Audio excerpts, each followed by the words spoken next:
Good evening. Welcome to the Great Hall at Cooper Union. I'm Alexandra Wilder, Events Director at Strand Bookstore, and I'm so excited to introduce our friend Chuck Palahniuk in the only NYC appearance for his 12th novel, Damned. This is our second year partnering with the Cooper Union Office of Continuing Education and Public Programs, and we're very happy to be back. As many of you probably know, some of the most important figures in American history have stood on this stage since it opened in 1858. Presidents Lincoln, Grant, Cleveland, Taft, Roosevelt, Wilson, Clinton, and Obama. Chuck Palahniuk is the author of 12 novels, including Fight Club and Choke, which were both made into feature films, and Tell All, which was published last year. He is also the author of the nonfiction works Fugitives and Refugees, A Walk in Portland, Oregon, and Stranger Than Fiction. Following Chuck's reading, he will take questions from the audience. We have microphones in the aisles, so please form a line and wait for your chance to speak. Chuck was kind enough to sign his books in advance of the event tonight. Those signed books and an assortment of our world-famous Strand tote bags are on sale in the lobby behind you. Please stop by our merch table on your way out tonight. For information about upcoming events at the store, visit strandbooks.com/events. Please join me in welcoming the one, the only, Chuck Palahniuk.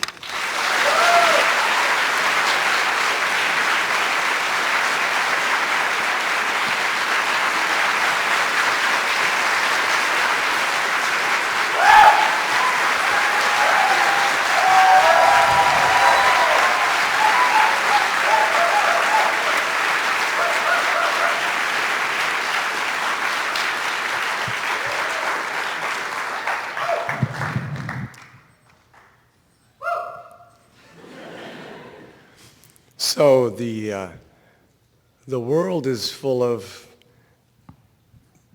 countless beautiful, lovely, funny, elegant, profound stories, but tonight won't necessarily be. And that really is my disclaimer.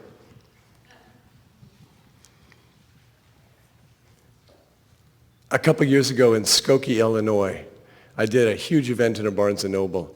And they asked me to read in the children's department. And I must have done a 20-minute version of The World is Full of Beautiful, Elegant, Funny, but Tonight Will Not Be. And still, during Q&A, I called on the one man whose jaw was really set, standing there so angry, and said, "What's your question?" And he had a thick Scottish accent. And he goes, "Is it true, Mr. Palahniuk, that you masturbate to Brad Pitt's naked pictures?"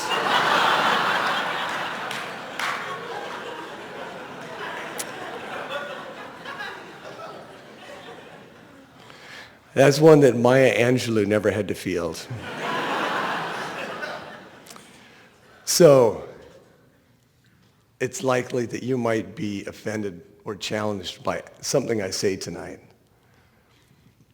I was at a charity dinner a while ago, earlier this summer, and I was sitting at a table with an oncologist, this cancer specialist, really somebody who is one of the top people in cancer research. And he was telling this funny story, rollicking story, about sitting on an airplane, and he was having a glass of wine almost the day before. And the woman sitting next to him was very chatty, and she said that she would love to have a glass of wine. She really loved wine. But lately, every time she had drunk any wine, she felt this fantastic burning pain at the base of her throat. Wine or beer or any kind of liquor, she felt this stabbing pain right here. And so she thought that that meant that God did not want her to drink wine anymore.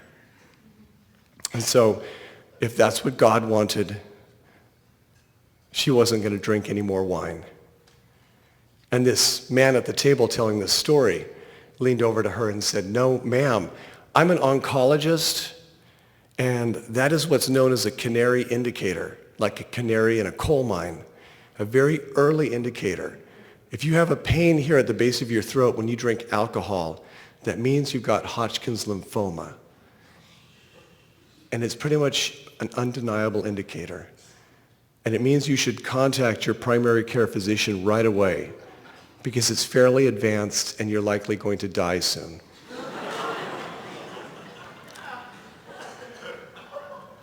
And he said that she was not very chatty after that. And he gave her his card, and a week later, her primary care physician called him and said, "You know, you nailed it. You were right. And she is probably going to die this summer. But you could have been a little less of a prick about it." And so in a way, I think that's what the purpose, that's what a writer's job is to tell you something that is memorable and troubling. Because I love to drink. I love to drink wine especially. But every time I go to take that first drink of wine now, and you for the rest of your lives, every time you get that wine in your mouth and you're about to swallow, you'll think, please don't hurt. And it will ruin that first drink for the rest of your life. But when it doesn't hurt, it will taste so much better than it ever, even shitty wine will taste really good. So if I say something troubling, chances are, it might make your life better in some obscure way. And the way tonight is going to go, how many folks here have never been to an author event? Show of hands. Good, okay. This is how author events usually go. You play some games, you hear a story that I wrote specifically for this tour, and we answer some questions. So, the games part is what the tour is named after. Every tour has a kind of unofficial theme. And this year's tour is called the Blow Your Brains Out Tour. So,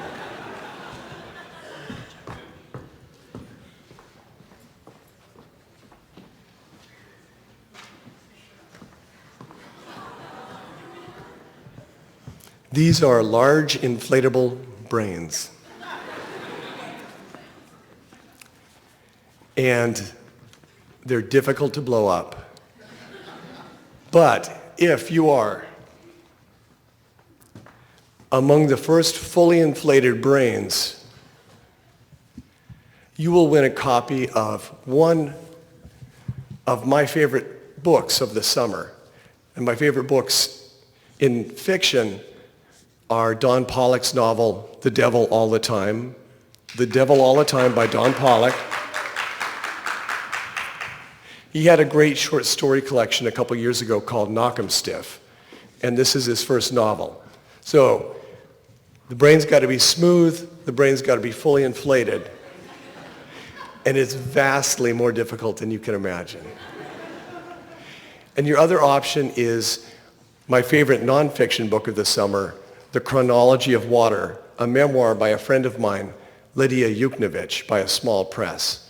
So The Chronology of Water by Lydia Yuknovich. So it will be the first 3 brains will win books. This is Todd. And I'd also like to introduce you to Will. Will, would you come up here? Will. Here's Will. So, if you think you would like to have a chance to blow up a brain, we've got about 100 brains, and you've got to shout out for Todd's attention or Will's attention, and we'll try to throw a brain to you, but your job is first to catch one.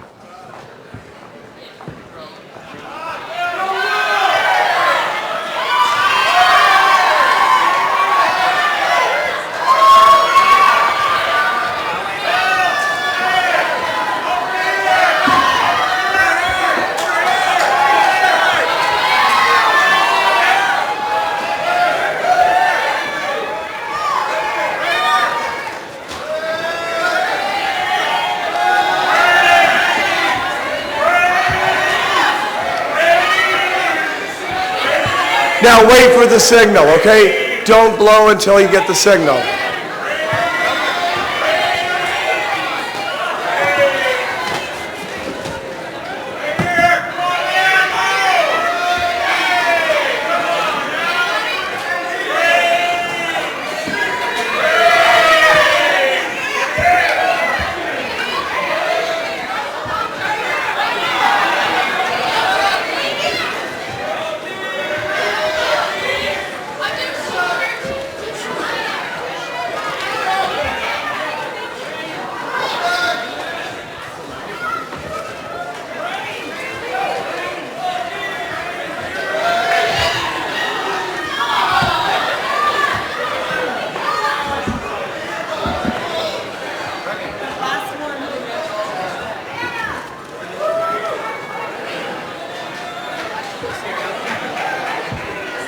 There'll be another round of similar this later on. So on your mark, get set. Blow your brains out. Okay, blow them out. Blow the brains out. If you've got a brain, don't be sitting on your brain. If you fought for it, blow it up.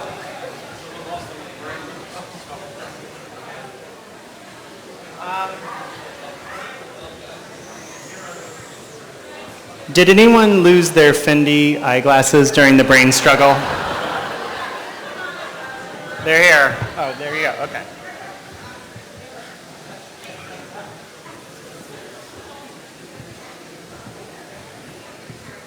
So Will,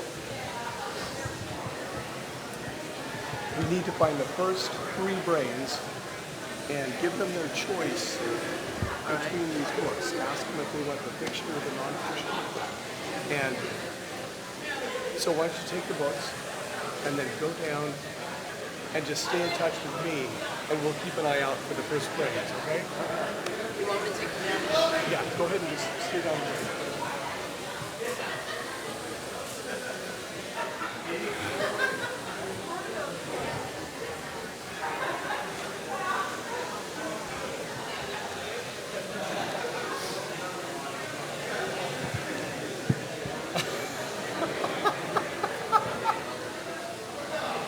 This dude looks good up here.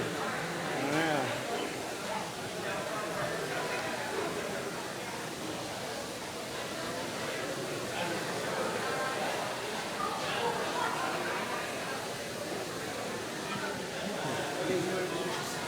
Thank you.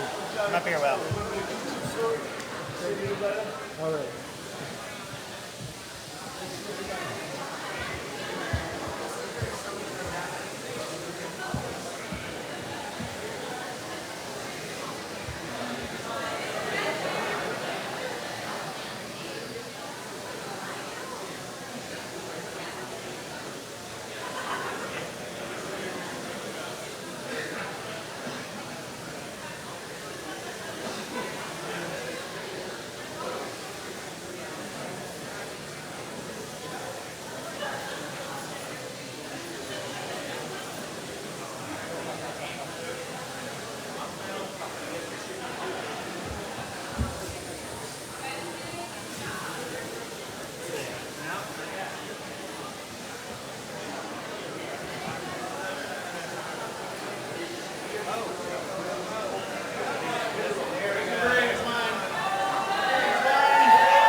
Okay.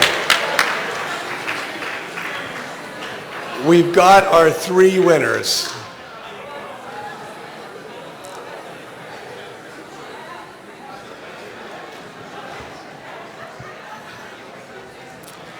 There will be an easier round at the end of things. So,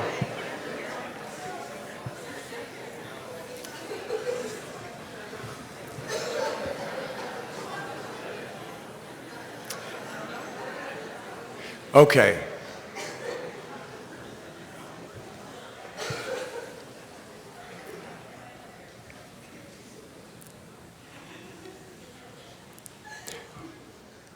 When they made the Fight Club movie, when they were producing it, shooting it, I had 3 souvenirs from the movie. And the first souvenir was a leather-bound screenplay with all the revisions that the cast and the director had written little notes in to me. And I gave that to my editor, Jerry Howard, who's sitting in the front row.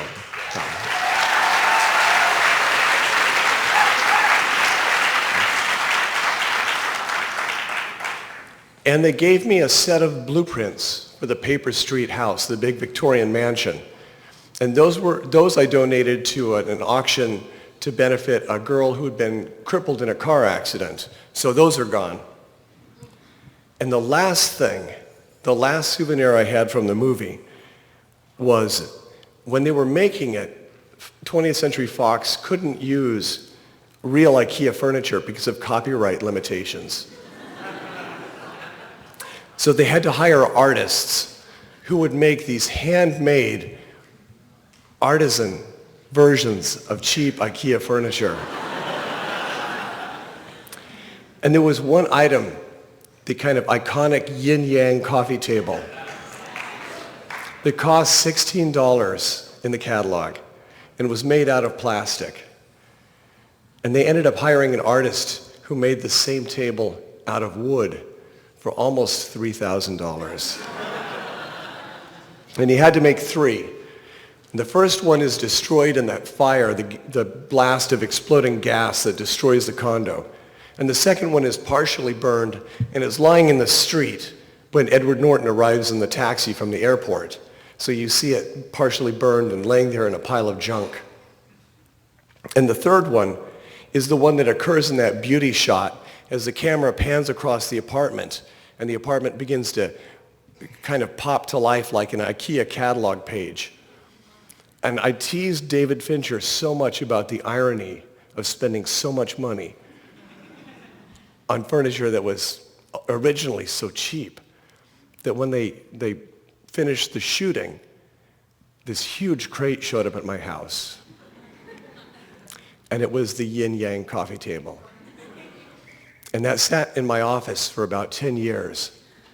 And this fall, I've donated it to a no-kill animal shelter called the Pixie Project.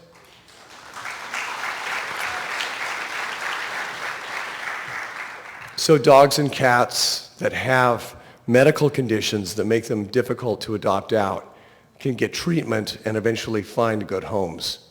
So the Pixie Project is auctioning this coffee table over the internet this fall.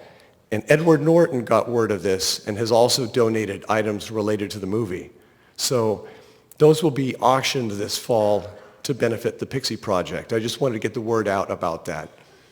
To find out more, you might go to pixieproject.com.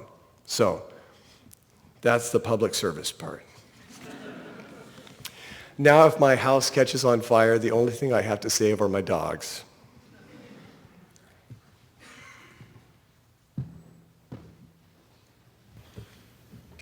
Every year,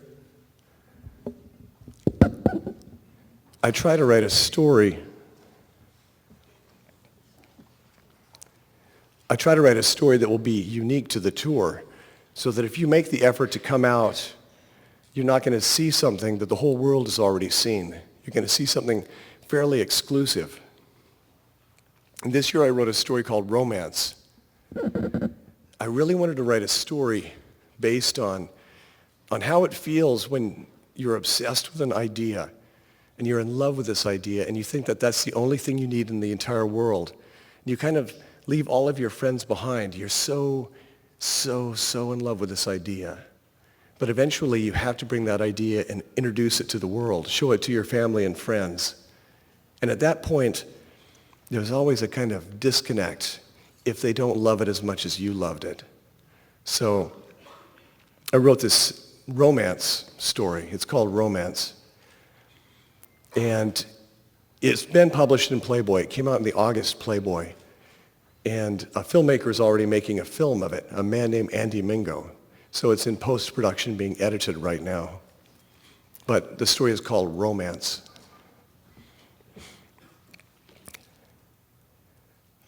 You should congratulate me.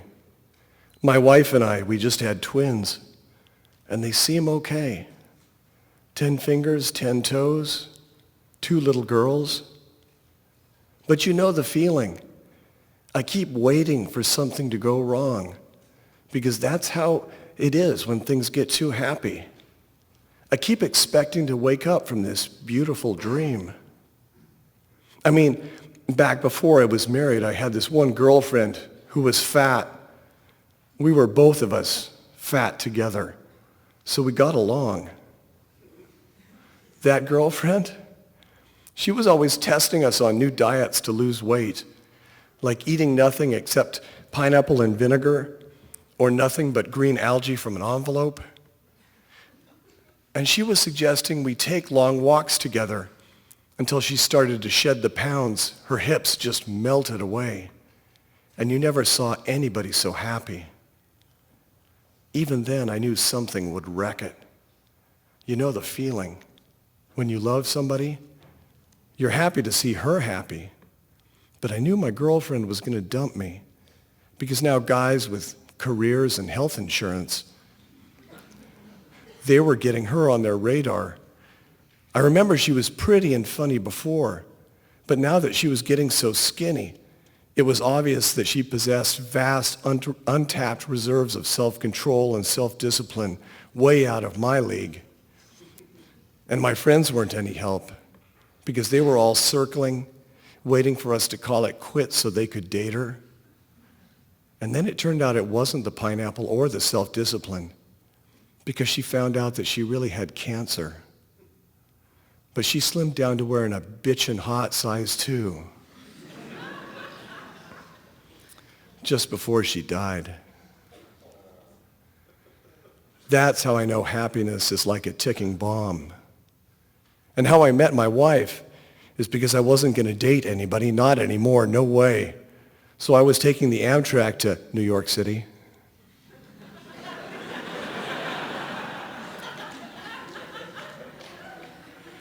It was the year of Lollapalooza in New York City. And I'd packed my tent and wrapped my sleeping bag to protect my bong, so I could camp out all weekend like a Grizzly Adams. And I walked into the bar car on the train. You know how sometimes you just need to leave the friends and the sobriety behind for a few days. I walked into the bar car, and there's this total stone-cold fox pair of green eyes looking right directly at me. And I'm not a monster. I'm not some reality show blimp stuck in a hospital bed eating buckets of fried chicken all day. But I can understand why guys would want to work as guards in women's prisons or concentration camps, where you could just date good-looking prisoners without those babes always saying, "Put a shirt on," and asking, "Do you always have to sweat so much?" But on the train, here's this goddess wearing a Radiohead t-shirt cut off to show her bare middle, and her jeans sag down to where there ought to be bush showing. And she's wearing Mickey Mouse and Holly Hobby rings around every finger, holding a beer to her beautiful lips and looking at me down the length of that brown bottle, just an ordinary MGD, not some pussy microbrew in a green bottle. And guys like me, we know the score. Unless you're John Belushi or John Candy, no hottie is going to put you in that kind of an eye lock. So right away, I know to look away from her in shame. The only reason why a girl like her would talk to me is to break the news that I'm a gross fat pig, and I'm blocking her entire view of the ocean. Know your limits, I always say. Aim low and you won't be disappointed. Edging past her, I look without looking. I check her out and she smells good, like some kind of dessert, like a baked pie, like a pumpkin pie with those red-brown spices on top. Better yet, the beer bottle in her mouth turns to follow me as I walk down the aisle to the bar and order around, and it's not as if we're the last boy and girl in the whole world. A bunch of other people are drinking at the plastic tables, going to Lollapalooza from the look of their dreads and tie-dye. I walk all the way to the most faraway table from her, but this hottie watches me go all the way. You know the feeling. When somebody's watching, you can't take one step without stumbling, especially on a moving around train. I go to take a drink as the train turns a corner, and I spill the beer down my striped cowboy shirt. I'm pretending to watch the trees going by outside the window, but from a secret agent angle. I'm watching her reflection in the glass, and she's still watching me. The only time she looks away is when she steps up to the bar and gives the bartender some money, and he gives her another beer, and then her reflection is getting bigger and bigger until it's life-sized, and she's standing next to my table and says, "Hi," and something else, and I say, "What?" And she points at my cowboy shirt, at the beer spilled there, and she says, "I like your buttons, shiny."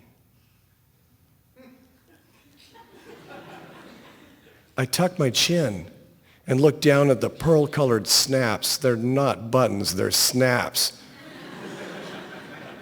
But I don't want to scotch this moment. And right from the get-go, I notice that she puts her fingers in her mouth sometimes. Okay, she puts her fingers in her mouth a lot. And she uses a breathy little girl voice with some baby talk words like biscotti instead of spaghetti, and skizzers in place of scissors. But for a regulation hottie, that is just textbook being sexy. She gives me a wink and she licks the tip of her tongue around her lips, and with the wet still shining on them, she says, "I'm Britney Spears." She's such a tease. Sure, she's a little loaded, impaired. By now, we're both drinking those little bottles of tequila, but it's not as if we're driving this train. No, she's not Britney Spears, but she is the same caliber of hot. It's clear that she's pulling my pud, but in a good way. And you just need to look at her to know all you need to know. The only chance I have is to hold on and keep flirting back and buying the drinks. She asks me where I'm headed, and I tell her Lollapalooza. She's walking her fingers up the front of my shirt, her fingertips stepping from snap to snap, from my belt up to my throat, then walking herself back down. And I'm hoping she can't feel how hard this makes my heart beat. And she is such a flirt, with her green eyes cutting from side to side, or peeking up at me from under her long, fluttering eyelashes. And she must be beers and beers ahead of me, because she keeps forgetting to end her sentences. And sometimes she points at something speeding by outside the window and she shouts, "A dog!" And one time she sees a car waiting at a rail crossing, and Britt screams, "Slug bug!" And she clobbers my shoulder with her fistful of Hello Kitty and Mickey Mouse rings. And secretly I hope I have that bruise for the rest of my life. And we go to Lollapalooza, and we pitch my tent. And Britt is so drunk. She's so drunk that when she wakes up the next morning, she is still drunk. And no matter how much doobie I smoke, I'm having trouble keeping up. And maybe it's because Britt is so skinny, but she seems to cop a buzz without drinking for hours. Like maybe she's getting a contact high from my secondhand smoke. Our whole Lollapalooza is like the kind of beautiful classic romance that you would pay to jerk off to on the internet. But it's happening to me. And we're dating for 6 months, all the way through Christmas, through Britt moving her stuff into my apartment. And I keep expecting Britt to wake up sober one morning. And she still hasn't. We go to eat Thanksgiving at my mom's place, and I have to explain.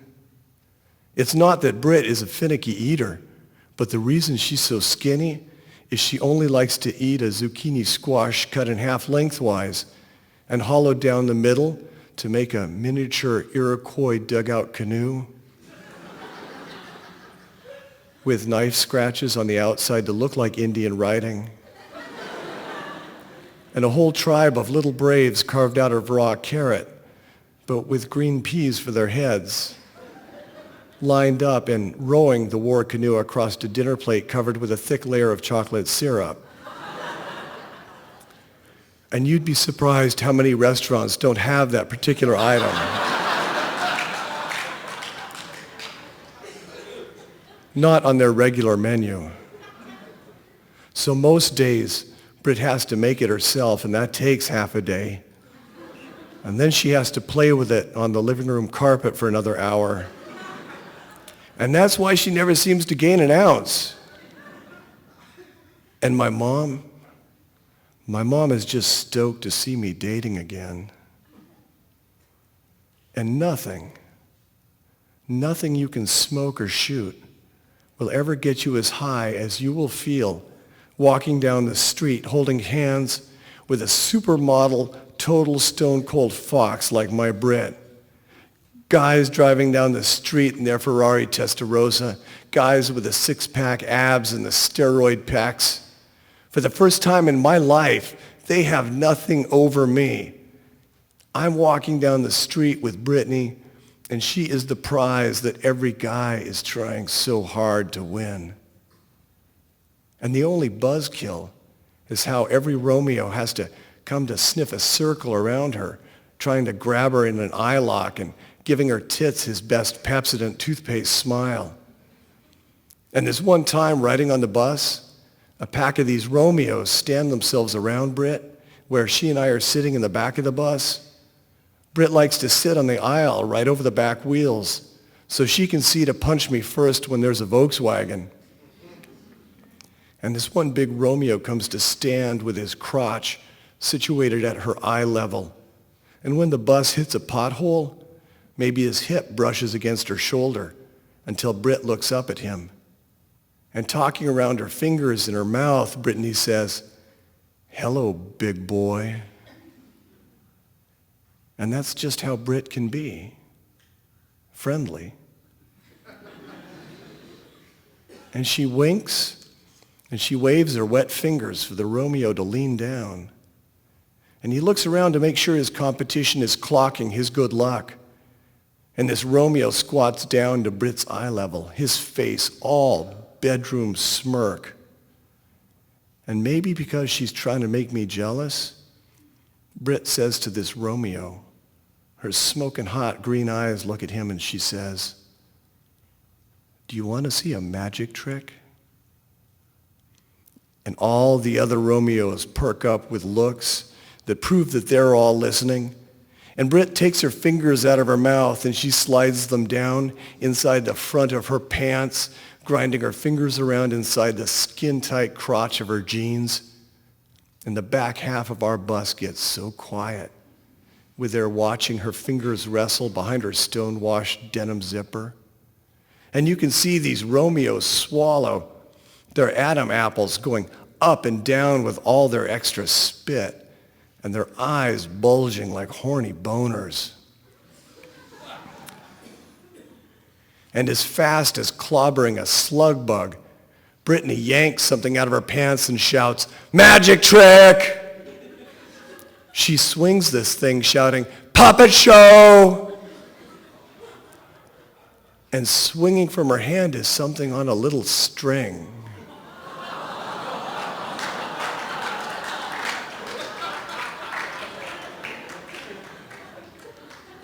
It's like a tea bag, only bigger. Really, it's more like a hot dog bun, smeared with ketchup, swinging on a little string. And Brittany screams, "Puppet show, magic trick!" And she smacks it across the cheek of this Romeo, still squatting down next to her seat. And Brittany chases after him, yelling and slapping his leather jacket with streaks of red.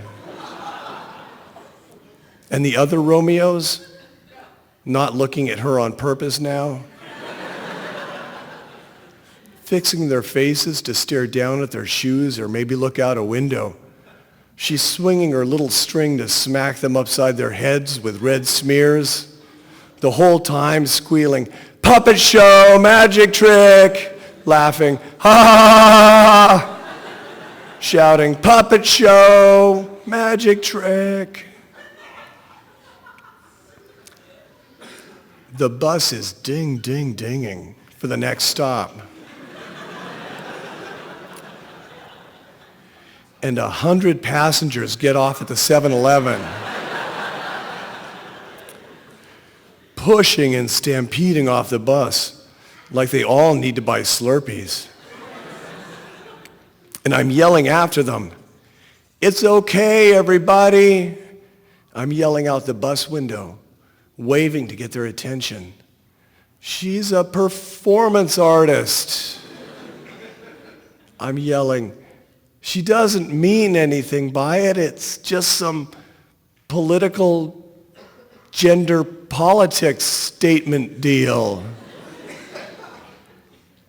Even as the bus pulls away with just the two of us left on board, I'm yelling, "She's just a free spirit." As Britt goes up the aisle and starts to flog the driver with her teabag thing. And one night I come home from work, and Britt's naked. She's naked and she's standing sideways to the bathroom mirror, holding her belly in both hands.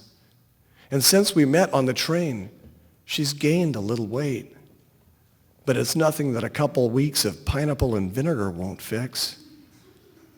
And Brittany takes my hand and holds my fingers spread against her belly and says, "Feel," she says. "I think I ate a baby." And she looks at me like a puppy dog with her green, haughty eyes. And I ask if she wants me to go with her to the clinic and take care of it. And she nods her head, yes. So we go on my day off, and there's the usual Sunday school teachers blocking the sidewalk. They hold a garbage bag full of nothing but broken apart plastic baby doll arms and heads mixed together with ketchup, and Britt doesn't hesitate. She reaches into their bag, and she takes a leg, and she licks it clean like a French fry. And that's how cool my beautiful girlfriend is. And I open a National Geographic magazine while the nurse asks her if she's eaten anything today. And Britt says she ate a whole canoe full of Iroquois warriors the day before. But no, she hasn't eaten anything today. And I haven't finished reading this one article about ancient Egyptian mummies before there's a scream. And Brittany comes running out of the back, still wearing a paper dress and bare feet, like this is a big deal, like maybe she never had an abortion before, because she runs barefoot all the way back to my apartment. And to make her stop shaking and throwing up, I have to ask her to marry me. And it's obvious my friends are insanely jealous because they throw me this bachelor party. And when Brittany goes to the ladies' room all bummed out because the chef won't carve her a war canoe, my so-called friends, they all look at me and they say, "Dude, she is the total most hot, best thing ever." But we don't think she's stoned. My best friends say, "You didn't marry her yet, did you?" And their faces don't say that Britt being knocked up is good news. And you know the feeling. You want your best friends and your fiancé to mesh. But my friends, they grind their teeth together and they look at me with their eyebrows worried tight together in the middle and they say, "Dude, did it ever cross your mind that maybe, just maybe, Brittany is mentally retarded?"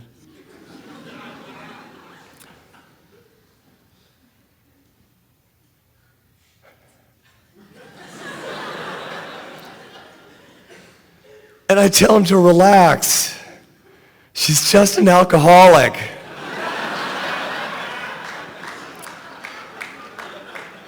I'm pretty certain she's a heroin junkie too.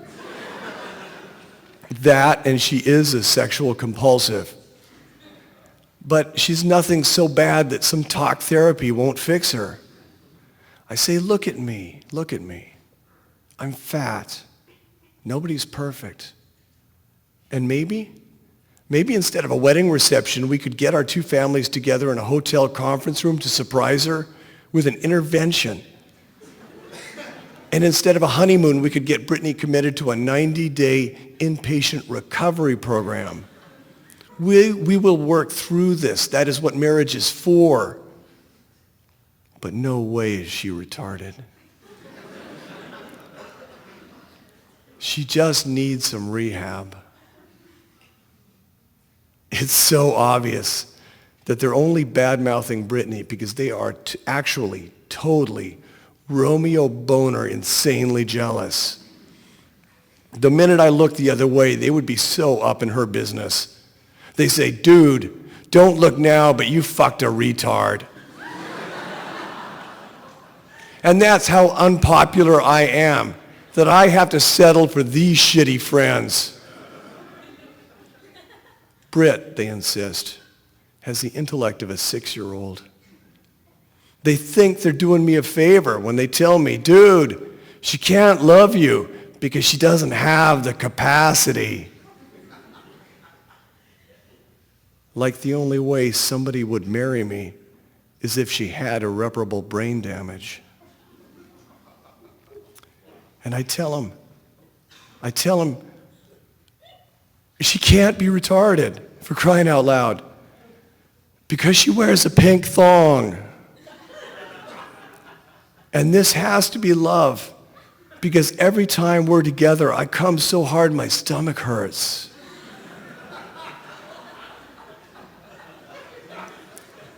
And it's like I told my mom's boyfriend at Thanksgiving, no, Brittany is not a high-functioning anything.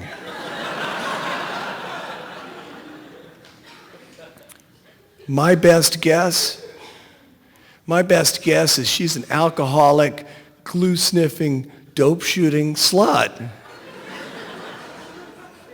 But we're getting her into treatment after she has the babies. And maybe she's a nymphomaniac. But what's important here is that she is my nymphomaniac. And that drives my family crazy with envy. I tell him, I am in love with a beautiful, sex-crazed slut. So why can't you just be happy for me?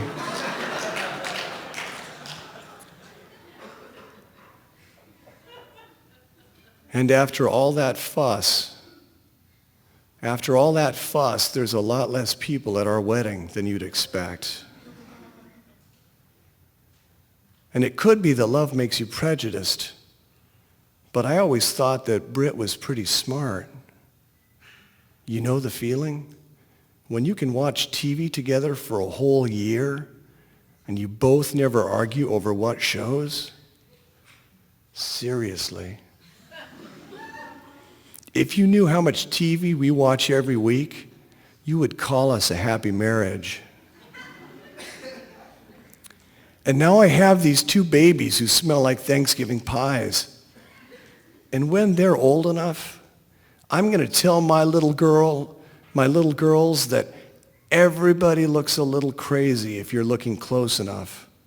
And if you can't look that close, then you don't really love them. And all the while, your life goes around, and your life goes around, and your life goes around, and your life goes around, and your life goes around, and life goes around, and life goes around, and life goes around. And if you keep waiting for somebody perfect, then you'll never find love, because it's how much you love them is what makes them perfect.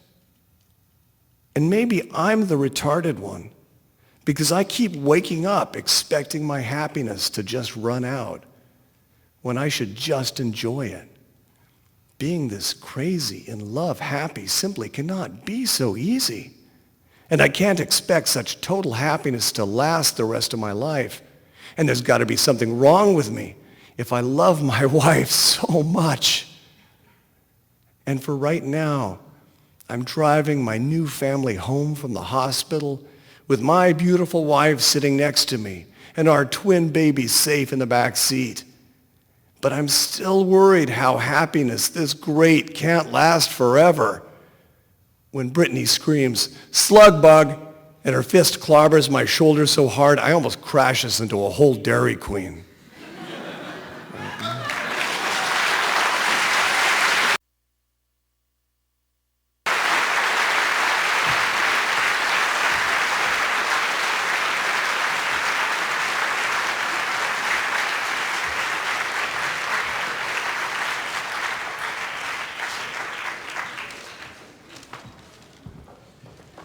So, if you haven't read Damned, the currency of hell, what is the currency of hell? Candy. And what is worth the most in hell? Full-sized candy bars. And what's not allowed in the Cooper Union?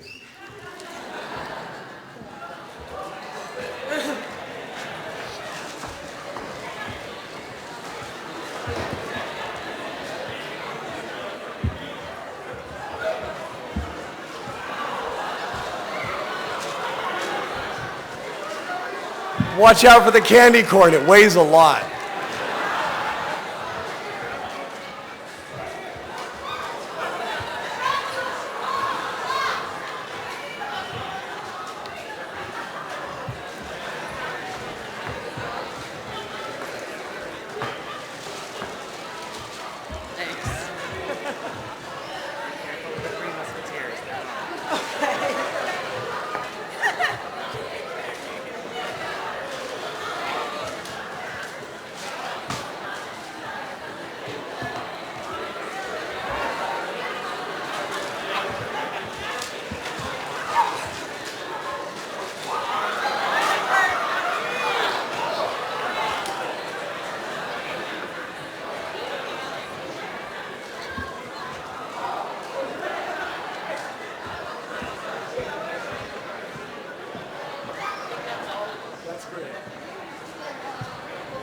Okay, just for the record,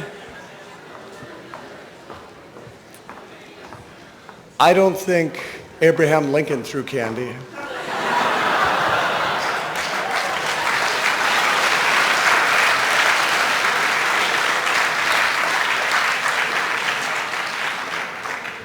I think I can safely say this has been the first candy throw at the Cooper Union.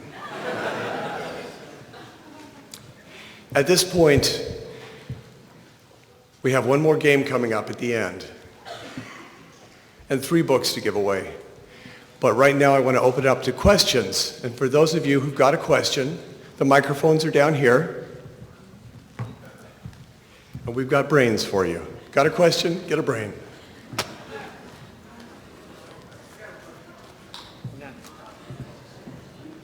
Come down. If you have a question, just come on down and line up. Thank you.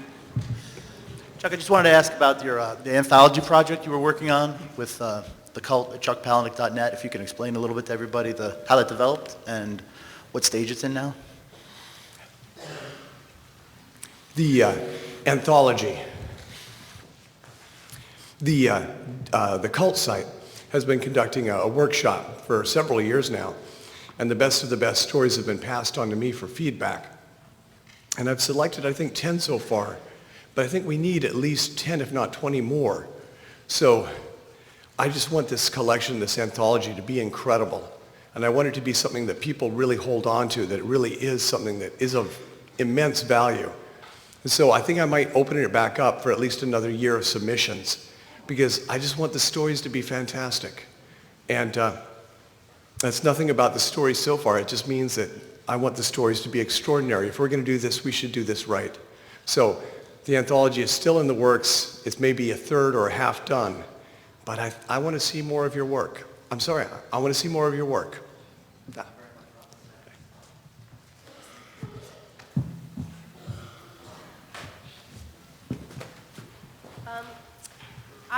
My dreams look like your books, so I was wondering what your dreams look like. Brad Pitt naked.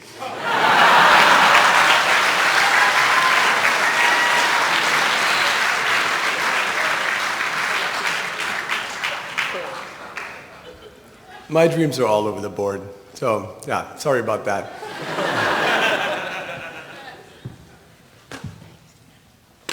Thanks. I think it's pretty obvious you have a loyal and crazy fan base. So I was wondering, what is the most bizarre tribute you've ever had? Is it like a full body Tyler Durden tattoo, or like a request for fathership of child? What's the craziest show of affection? Oh. There's a woman named Zeta White who works for the Lemuria bookstore in Jackson, Mississippi. And she's absolutely charming. And she helped produce a fantastic event. It was the first event on this tour. And earlier this summer, she spent, God knows how much time, embroidering this enormous portrait of the devil. And it's a kind of embroidery that layers over itself so it occurs like a bas-relief sculpture with depth to it. It must have been months and months and months of endless work. And it's just staggering how much work she put into that. And embroidered quotes from the book in it. It really is a piece of fantastic art. So that really comes, fresh in my mind. So Thank you. thank you.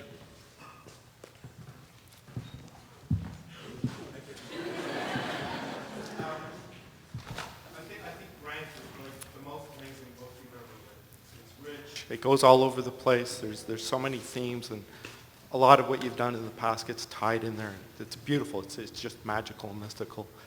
And I read Tell All a couple of weeks ago. I didn't like it when it first came out. I reread it. I got it. I loved it. It's got like 2,000 characters in it. The two books between, what happened? Why don't I get them? There's something in there. Oh, Pygmy. It's as if you. Pygmy? It's as if you went off on a tangent, and I don't get it. It's kind of a no-win game because you will say, I didn't get Pygmy, and then other people will come up and say, that was my favorite one. Why don't you write them all like Pygmy? Oh. What did they like about it?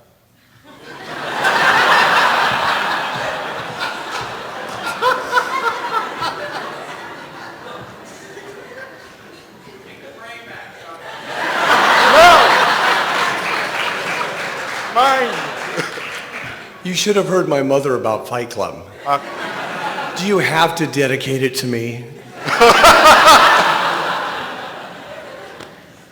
Thank you. I'm sorry, this is like sex. It's not about you.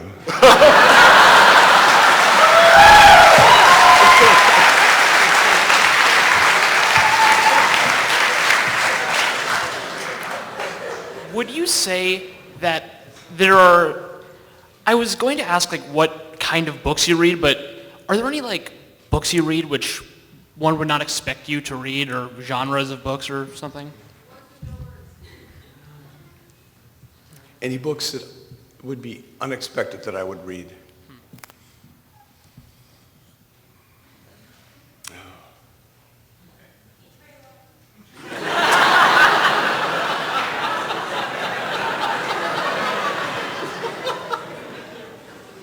Wasn't that a great movie?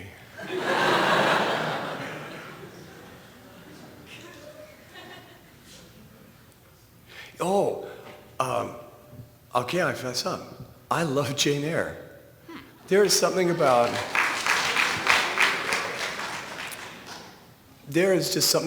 that misanthropic, brooding main character, Jane Eyre, that is so surly and unpleasant that if it had fighting and zombies, it would be better.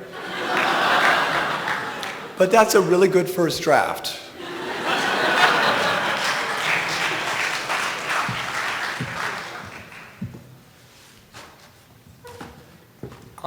You know how in Invisible Monsters, like Miss Brandy Alexander and Shannon are always kind of like chasing kind of like the worst decision they can make?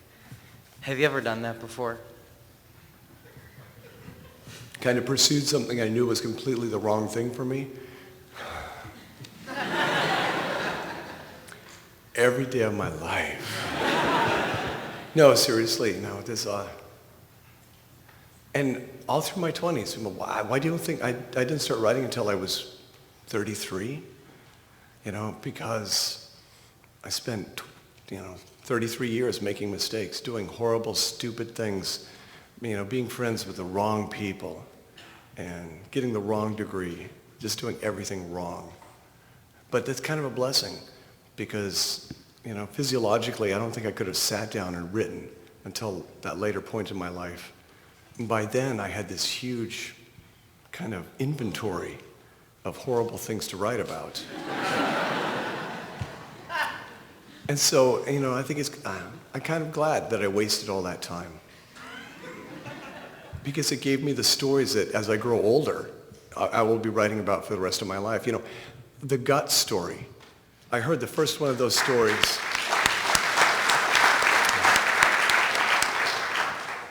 I heard the candle story from one of my best friends in college when I was 19 or 20, and then the carrot story came when I was maybe 25.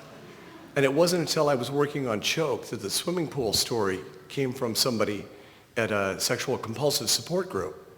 And so you really do keep an inventory of anecdotes from your entire life. And then later on, you find a way to put them together, to fit them together. And so really, those years that you think of as wasted years aren't wasted, because that really is the fodder for your work. So.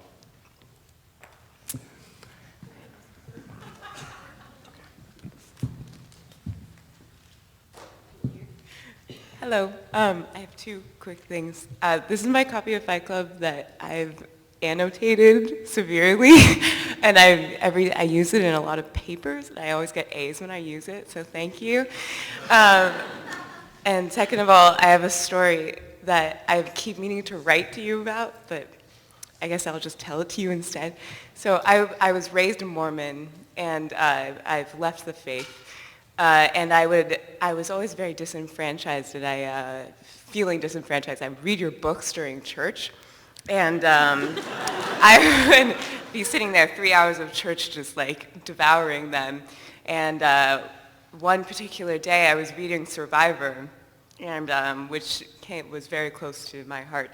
And a missionary came up to me and said, "Are you reading Chuck Palahniuk?" And I said, "Yes." And he's like, "I read all of his books before I went on my mission. I love him." So even Mormon missionaries love you. I just wanted to tell you that. Thank you. It's God bless religion. When I was raised Catholic, and to be confirmed in our local parish, you had to do maybe 160, maybe 1,000 hours of community service work at a Catholic hospital called Our Lady of Lourdes. And the nuns basically made you do quasi-orderly work. They made you work as an orderly because you were working for free. And I was maybe 12, 13 years old, and they had me doing these wonderful, incredible things. There was one orderly I was assigned to assist, and he always called me captain, and I always called him captain. And one day, captain and I are changing sheets, people in beds. You know how he does. You lift the sheet up and you roll them to one side. And captain rolls up his side, and this old man in this bed, semi-comatose, rolls toward me. And his gown falls off, and he's fully naked to me, this old man. And Captain's holding the sheet up and he goes, grab it, Captain, grab it, quick, grab it. And I look down and this old guy has got the biggest wanger on him I have ever seen. And Captain is yelling, Captain, grab it, quick, grab it, God damn it, grab it. And the catheter is falling out of this guy's wanger. And I grab the catheter and the piss sprays all over me. And it's so hot, it's like scalding hot. And Captain grabs the catheter from me and he grabs the old man's wanger and he shoves them back together. And this old man makes a sound that is so sad and suffering that at that moment I resolved to die in a plane accident.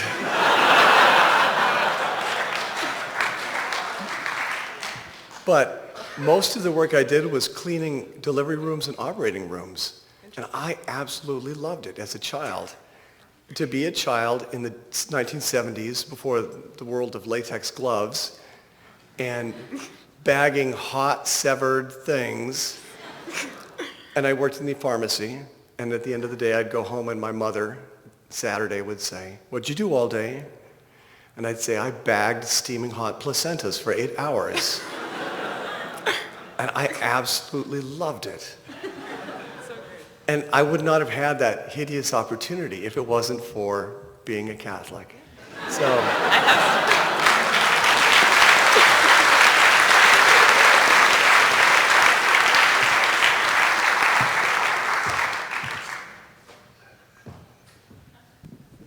Hi, I'm Pam. I'm from the Philippines, and when we were planning this trip, one of the top things on my list was really to come here and see you. I'm a huge fan, and I have two questions. First is, I really love reading your books, and I love reading them one after the other, but sometimes it becomes a bit too much for me. So I have to stop and watch cartoons or, just take a breather. Does it ever happen to you when you're writing? Do you have to take a breather from the intensity of the things you write about? And my other question is, do you ever reread your books and wish you can change things in them?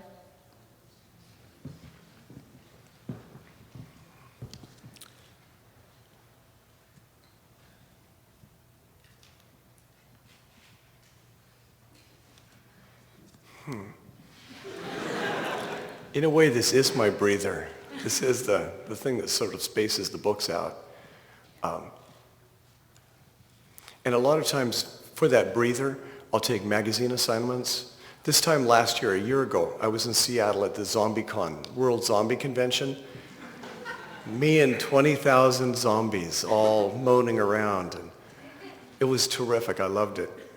And it was a really nice kind of sorbet between working on fiction or writing the short stories is another really fun way to complete an idea and get a kind of break away from working on much longer projects. So that, in a way, a different type of work is what I do as my vacation. And the second question was? Do you ever reread your books and wish you can change things in them? Do I ever read the books and wish I could change? Not really, because, no, I'm pretty complete with them. My book, Invisible Monsters, was originally written in this very non-linear, broken up way with all these extra asides that the plot would not pass through, and that would be difficult for the reader to actually find in the book. And the publisher, W.W. Norton, asked if we would bring out a hardcover of the book, which has never been a hardcover. And I said that I'd love to participate with that if I could rewrite the entire book and restructure it with 10 or 15 extra chapters, the way it originally was structured. And so next spring, that book will come out 100, 150 pages longer.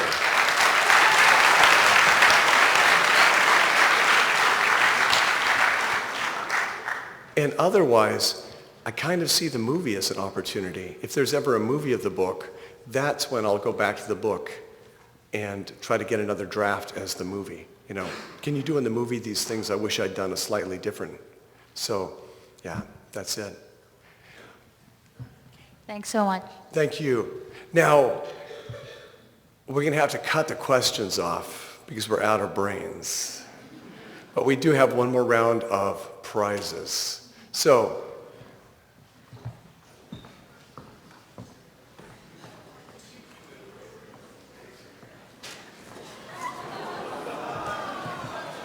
these are much, much easier, but they're sealed in packaging. So half the fight is going to get them out of their packages.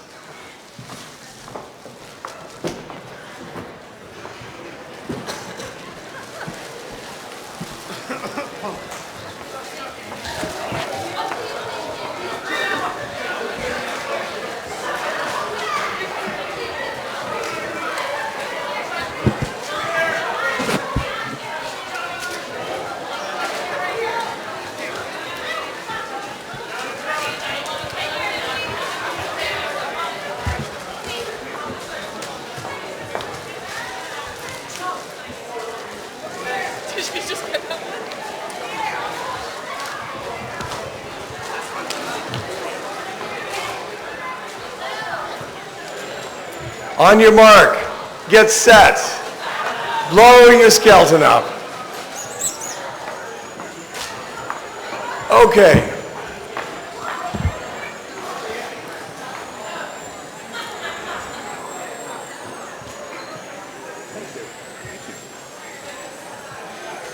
While we complete the skeletons, I want to take this opportunity to thank the Strand for organizing everything, the Strand bookstore.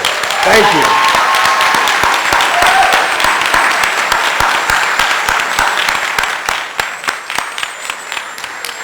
And to thank the Cooper Union for hosting us and allowing all of this tonight.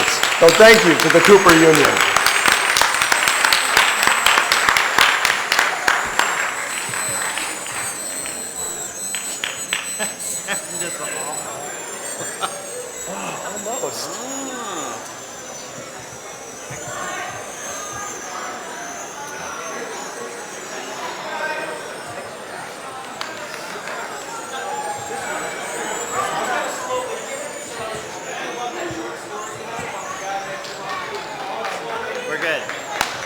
So that is the whole Dog and Pony Show. Thank you very much for coming out tonight. Thank you.